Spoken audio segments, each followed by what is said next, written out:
Hello நண்பா, railway டிபார்ட்மெண்ட்டில் அடுத்த வேலைவாய்ப்புக்கான அறிவிப்பு வந்திருக்கு. ஜேஇ, அதாவது ஜூனியர் இன்ஜினியர்ஸ் அப்படின்னு சொல்லுவாங்க. கிட்டத்தட்ட 4000 ப்ளஸ் வேக்கன்சி.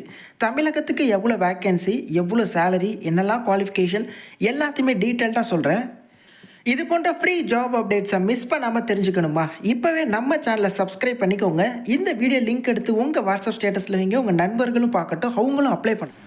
ரயில்வே டிபார்ட்மெண்ட்டில் வேலை தேடுறவங்களுக்கு இந்த வருஷம் ஒரு சூப்பரான வருஷம் அப்படின்னே சொல்லலாம். ஏன்னா ஆல்ரெடி ரயில்வேல ஏஎல்பி அப்படிங்கிற நோட்டிஃபிகேஷன் வந்துச்சு. லாஸ்ட் டேட்லாம் முடிஞ்சிருச்சு. பட் அந்த நோட்டிஃபிகேஷன் இந்த 2026 ரிலீஸ் பண்ணாங்க. அதுக்கப்புறம் டெக்னீஷியன் அப்படிங்கிற நோட்டிஃபிகேஷன் வந்துச்சு. அதுக்கு அப்ளை பண்ணுறதுக்கான டேட் இப்போ லைவில் இருக்குது. அடுத்ததாக செக்ஷன் கண்ட்ரோலர் அப்படிங்கிற நோட்டிஃபிகேஷனும் வந்திருக்கு. அதனை தொடர்ந்து இப்போது ரயில்வேல ஜூனியர் இன்ஜினியர், அதாவது ஜேஇ அப்படிங்கிற பதவிக்கான அப்ரூவ்டு வேக்கன்சிஸை ரயில்வே தரப்புலேருந்து அஃபீஷியலாக ரிலீஸ் பண்ணியிருக்காங்க. கிட்டத்தட்ட ரயில்வே டிபார்ட்மெண்ட்டில் 35 கேட்டகரிஸ்க்கு தேவையான 4098 junior engineers, depot material superintendents, chemical and metallurgical assistant இது போன்ற பதவிகளை ஃபில் பண்ணுறதற்கான டீட்டெயில்டு அப்ரூவ்டு வேக்கன்சி லிஸ்ட் வந்துருச்சு. அதாவது நோட்டிஃபிகேஷன் ரிலீஸ் பண்ண போகிறாங்க. அதுக்காக இவ்வளோ வேக்கன்சி நாங்கள் எடுக்க போகிறோம் அப்படிங்கிற அப்ரூவல். ஓகே, இப்போ ரீசெண்டாக வந்த அஃபீஷியல் ஆர்டர் தான் இது. நான் வேணால் நம்ம டெலிகிராம் குரூப்பில் இதை போட்டு விட்றேன், செக் பண்ணுங்கள். அதே மாதிரி இதில் என்னென்ன போஸ்ட்டில் எவ்வளோ வேக்கன்சி அப்படிங்கிறதுமே கொடுத்துருக்காங்க.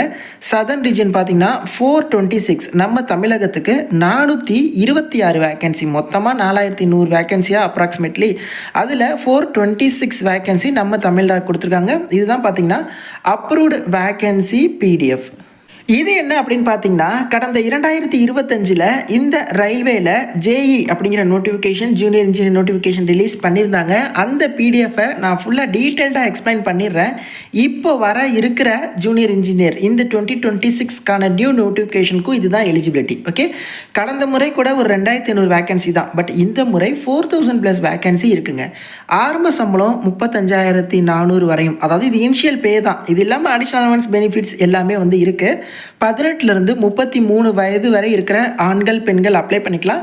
ப்ளஸ் எஸ்சி எஸ்டினா 5 இயர்ஸ் சேர்த்துக்கோங்க, 38 வயசுன்னு அப்ளை பண்ணிக்கலாம். பிசி எம்பிசி டிஎன்சி பிசிஎம்னா ஓபிசியில் வருவீங்க, ப்ளஸ் 3 இயர்ஸ் சேர்த்துக்கோங்க, 36 வயது வரையும் அப்ளை பண்ணிக்கலாம். மற்றபடி ஃபீஸ்லாம் பார்த்தீங்கன்னா 500 rupees. SC ST all women candidates அவங்களாம் 250 ருபீஸ். இதெல்லாம் வந்து நோட்டிஃபிகேஷன் ஓப்பன் ஆகட்டும், எப்படி அப்ளை பண்ணுறது, அது போன்ற தகவல் எல்லாமே நான் சொல்லிடுறேன். ஸோ இப்போ இந்த ஜூனியர் இன்ஜினியர் வரப்போகுது. இதற்கான குவாலிஃபிகேஷன் நான் சொல்லிடுறேன். அந்த குவாலிஃபிகேஷன் வச்சுருக்கிற நீங்கள் இப்போவே இந்த எக்ஸாமுக்கு ப்ரிப்பேர் பண்ண உட்காந்துருங்க. ஏன்னா இப்போது இந்த நோட்டிஃபிகேஷன் வர இன்னும் சில நாட்கள் ஆகலாம். பட் நான் அதற்கு முன்னாடியே அப்டேட் பண்ணிடுறேன். ஏன்னா அப்ரூவல் வேக்கன்சி வந்துருச்சு. இதுக்கு மொத்தம் 2 எக்ஸாம் வைக்கிறாங்க. ஃபஸ்ட்டு ஸ்டேஜ் சிபிடி, அதாவது ஃபஸ்ட்டு வந்து பார்த்திங்கன்னா ஒரு எக்ஸாம் ஒன்று வைக்கிறாங்க. 100 கொஸ்டின், 90 நிமிஷம் வந்து டைம் தராங்க. ஓகே, இதில் வந்து என்னென்ன கேட்பாங்கன்னா, maths, general intelligence and reasoning, general awareness, general science. ஓகேவா? ஸோ எந்தெந்த டாப்பிக்லேருந்து எவ்வளோ கொஸ்டின்ஸ் கேட்பாங்க, அதுக்கு எவ்வளோ மார்க்கு அப்படிங்கிற டீட்டெயில்ஸ் எல்லாமே இதில் இருக்குது. அடுத்து இதில் நல்லா பர்ஃபார்ம் பண்ணுறவங்கள 2வது ஸ்டேஜ், அதாவது 2வது எக்ஸாமுக்கு அவங்க வந்து ஷார்ட் லிஸ்ட் பண்ணுவாங்க. 15 டைம்ஸ் த வேக்கன்சி. அதாவது இப்போது தமிழகத்தில் ஒரு 100 வேக்கன்சி இருக்குதுன்னு வச்சுப்போம். ஃபார் எக்ஸாம்பிள், அதாவது 400 ப்ளஸ் வேக்கன்சி இருக்குது. ஒரு 100 வேக்கன்சின்னு வச்சுப்போம். ஸ்டேஜ் 1லேருந்து ஸ்டேஜ் 2 எக்ஸாமுக்கு 100 × 15 டைம்ஸ். அப்படி பார்த்தா 1500 பேரை சிபிடி 1லேருந்து சிபிடி 2க்கு இவங்க வந்து ஷார்ட் லிஸ்ட் பண்ணுவாங்க. எவ்வளோ வேக்கன்சி இருக்கோ × 15 போட்டுக்கோங்க. அவ்வளோ பேரை ஸ்டேஜ் 1லேருந்து ஸ்டேஜ் 2க்கு இவங்க ஷார்ட் லிஸ்ட் பண்ணுவாங்க. ஸ்டேஜ் 2 அப்படிங்கிறது 150 கொஸ்டின்ஸ்க்கு நடக்கும். 120 மினிட்ஸ் வந்து டைம் தராங்க. 2 எக்ஸாமே நீங்கள் தமிழ்நாட்டில் எழுதிக்கலாம். ஜாப் லொக்கேஷன் தமிழ்நாடு தான். அதுக்கான சிலபஸ் கொடுத்துருக்காங்க. General awareness, physics and chemistry, அப்புறம் வந்து basics of computer, basics of environment. அதுக்கப்புறம் இந்த ஸ்டேஜ் 2ல் தான் டெக்னிக்கல் எபிலிட்டிஸ் இருக்கும். அதாவது இந்த ஜூனியர் இன்ஜினியரில் நீங்கள் எந்த டிசிப்ளினோ அது தொடர்பான கேள்விகள் 100 கொஸ்டின்ஸ் இருக்கும். 100 கொஸ்டின்ஸ் 100 மார்க்ஸ். மீதி உள்ளத்துலலாம் பார்த்தீங்கன்னா 10, 15 அது மாதிரி தான் இருக்கும். ஸோ இந்த டேபிளை பார்த்தீங்கன்னா உங்களுக்கு செக்ஷன் வைஸ் நம்பர் ஆஃப் கொஸ்டின்ஸ்க்கான டீட்டெயில்ஸ் இருக்கும். அதே மாதிரி டிசிப்ளின் மேப்பிங் டேபிள் கொடுத்துருப்பாங்க. அதாவது நீங்கள் இந்த பிரான்ச்சஸில் வரீங்கன்னா நீங்கள் மெக்கானிக்கல் அண்ட் அலைன்டு எக்ஸாம் குரூப்பை நீங்கள் எடுக்கணும். அதே மாதிரி இதில் வரீங்கன்னா எலக்ட்ரிக்கல் அண்ட் அலைன்டு. ஸோ இந்த மாதிரி ஒரு மேப்பிங் இருக்கும். இதையுமே நீங்கள் வந்து செக் பண்ணுங்கள்.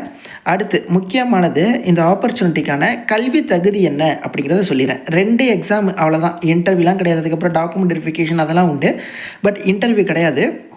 ஓகே. இதுக்கு வந்து பார்த்தீங்கன்னா, ஃபஸ்ட்டு என்ன எலிஜிபிலிட்டி அப்படின்னா, 3 இயர் அதாவது டிப்ளமோ வந்து மெக்கானிக்கல், எலக்ட்ரிக்கல், எலக்ட்ரானிக்ஸ் ஓகே.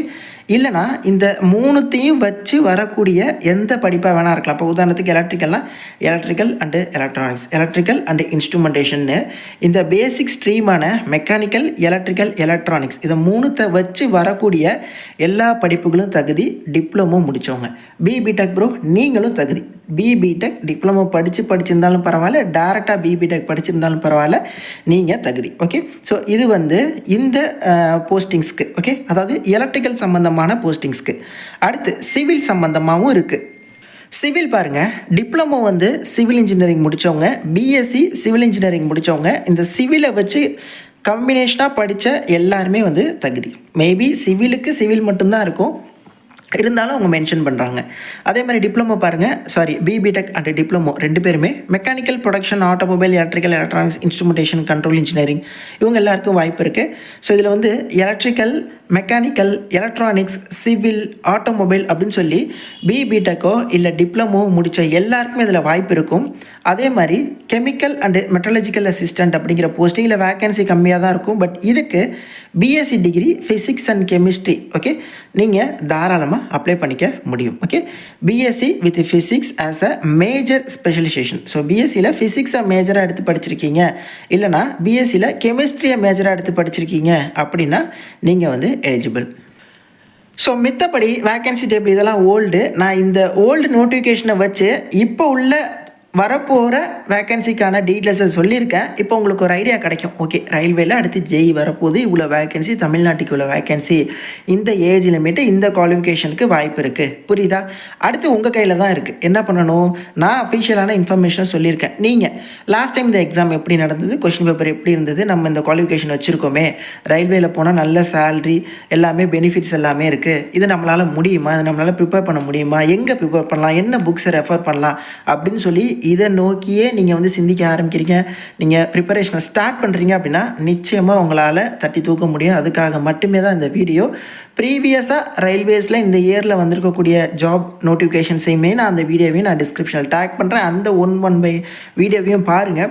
ரயில்வேயில் எல்லா படிப்புக்குமே வேலை இருக்குது. 10ஆவதுக்கு குரூப் டி இருக்குது, ஐடிஐக்கு டெக்னீஷியன் இருக்குது, அதே மாதிரி பிடெக்கு, டிப்ளமோ அவங்களுக்கு இந்த ஜேஇ இருக்குது. இது இல்லாமல் எக்கச்சக்க நோட்டிஃபிகேஷன்ஸ் இருக்குது. வாய்ப்பு உங்களுக்கு நிறையா இருக்குது. நீங்கள் தான் அதை யூஸ் பண்ணிக்கணும். எந்த போஸ்ட்டு உங்களுக்கு சூட்டபுளாக இருக்குங்கிறத முடிவு பண்ணி ப்ரிப்பரேஷனை தொடங்குங்க. நிறைய பேருக்கு ஷேர் பண்ணிவிடுங்க. தேங்க்ஸ் ஃபார் வாட்சிங். Take care and bye. Tata.